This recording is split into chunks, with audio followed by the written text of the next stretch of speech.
In Spain, there are already 72 chapels of perpetual adoration, and the 72nd chapel is about to be inaugurated. This is great news, and it is also news that carries with it an enormous dose of hope, because it means there are many people who believe in the real presence of Christ in the Eucharist, and who believe that to the point of spending, if not every day, many days, several hours before the tabernacle, to thank Him for His infinite love, for having remained among us. This is great news, and yet it is news that goes unnoticed, just as other extraordinary news that happens in the church goes unnoticed. There are thousands of couples who remain unfaithful, who are working and struggling, sometimes with great sacrifice, to educate their children. There are thousands and thousands of mothers who, despite the difficulties to accept to have their children and do not kill them with abortion. And there are many thousands of Catholics who care for their elderly parents. And it's very good news that it doesn't make the newspaper. It is very good news that there are also many thousands of priests who tirelessly dedicate themselves.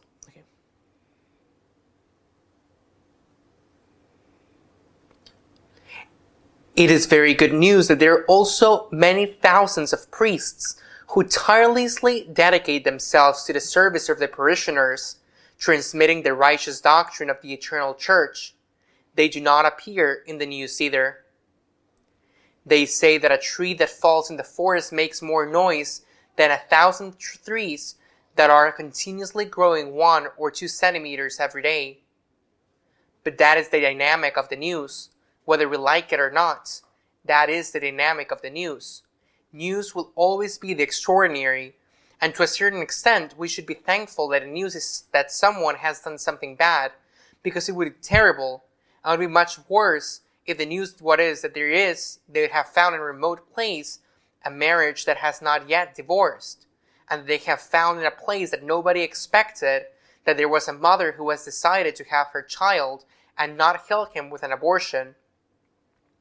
I know that many people don't like to hear good news, but the dynamic of news is the extraordinary and often the negative. If a young man helps a little old lady to cross at a traffic light, that is not news. If a young man trips a little old lady and makes her fall to the ground, when she crosses a traffic light, that is the news. In journalism, it is said that the news is not that a dog bites a man, but that a man bites a dog. That is why, besides rejoicing for the wonderful news of 72 chapels of perpetual adoration in Spain, we must also tell other things. Some are more of the same, and it's really tiring to always talk about the same subject, but they, the protagonists, apparently are tireless.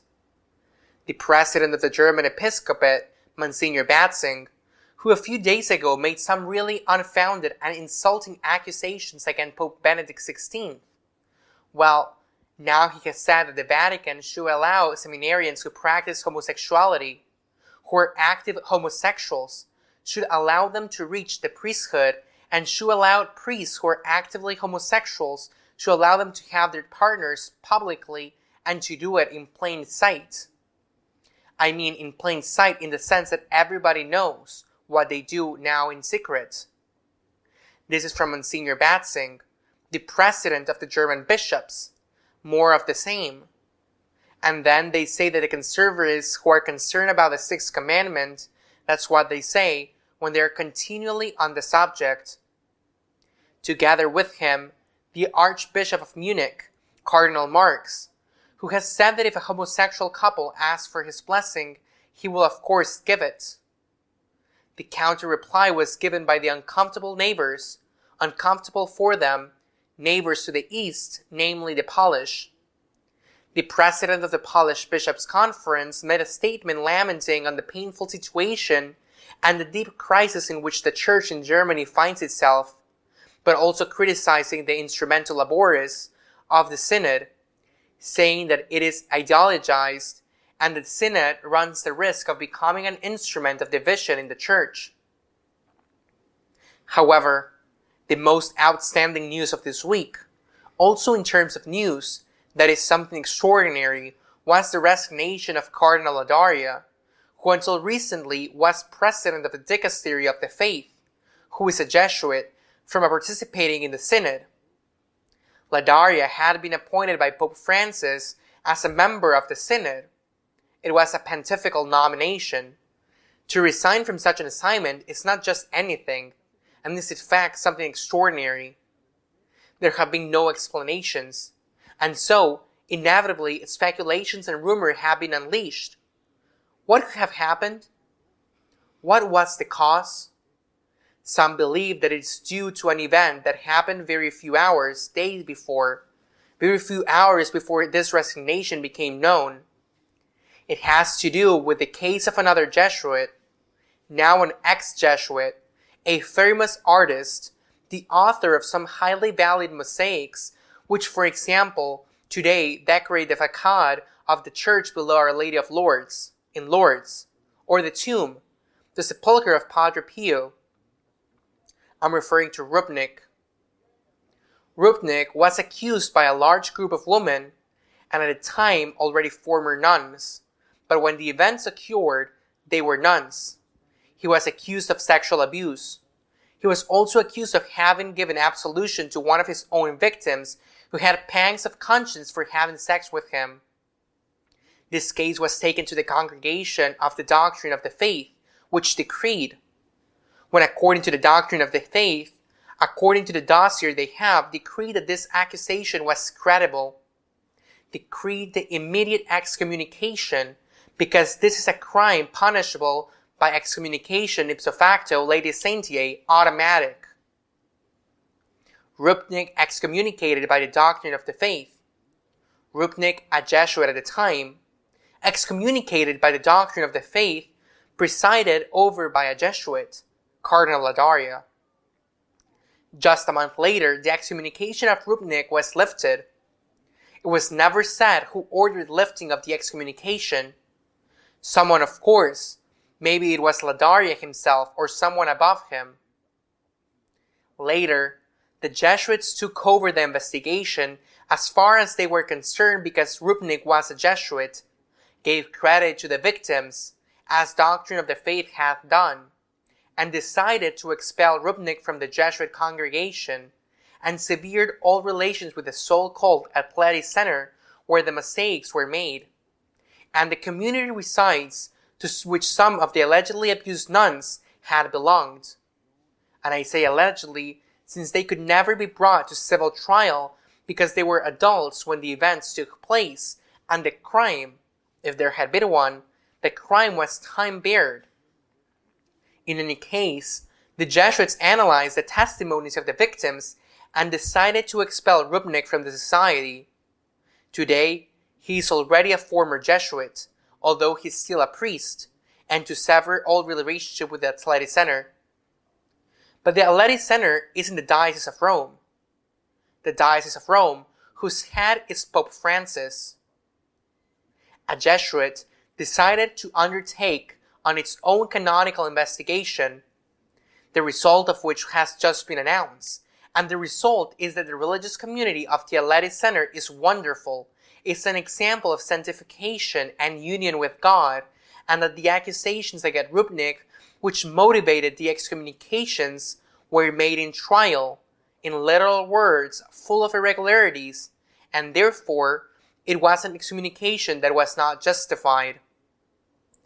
A Jesuit, Ladaria, discredits the excommunication. The Jesuit expels Rupnik, Jesuits.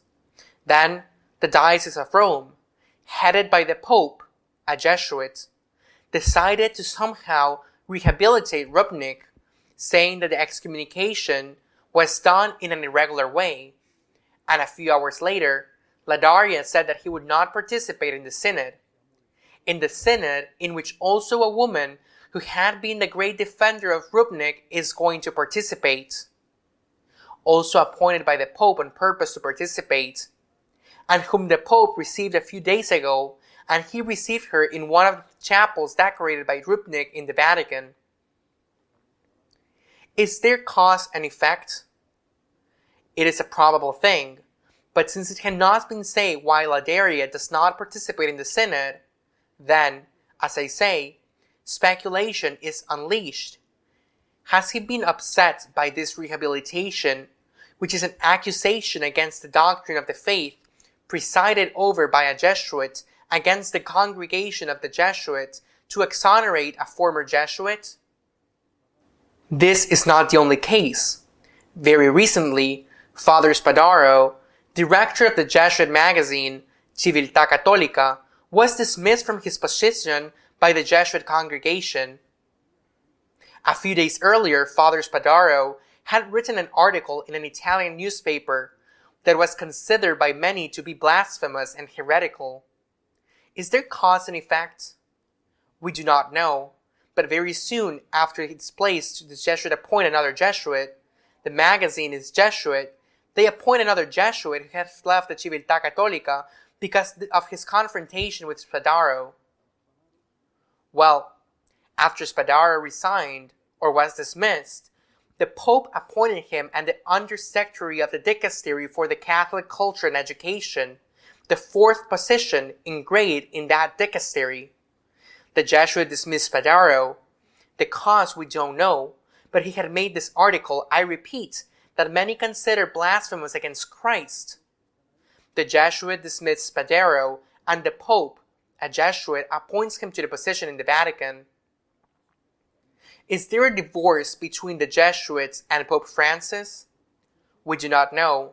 The facts are there, and each one can draw his own conclusions and what it would mean if they were true. I am not saying that it is true. I am saying that the facts have occurred and that each one can draw his own conclusions and also the consequences, if there is. Why? And that is why each one of us, using his own imagination and his freedom, can draw.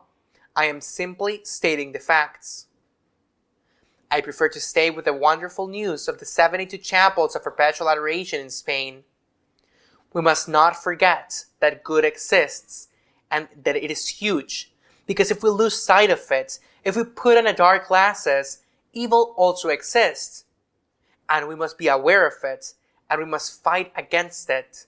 But let us look at the love of so many people for the Lord, at those who can pray every day before the tabernacle, and let us do our best to go there too. If we cannot go into an adoration chapel, we can go to the tabernacle to pray for the next synod. See you next week, God willing.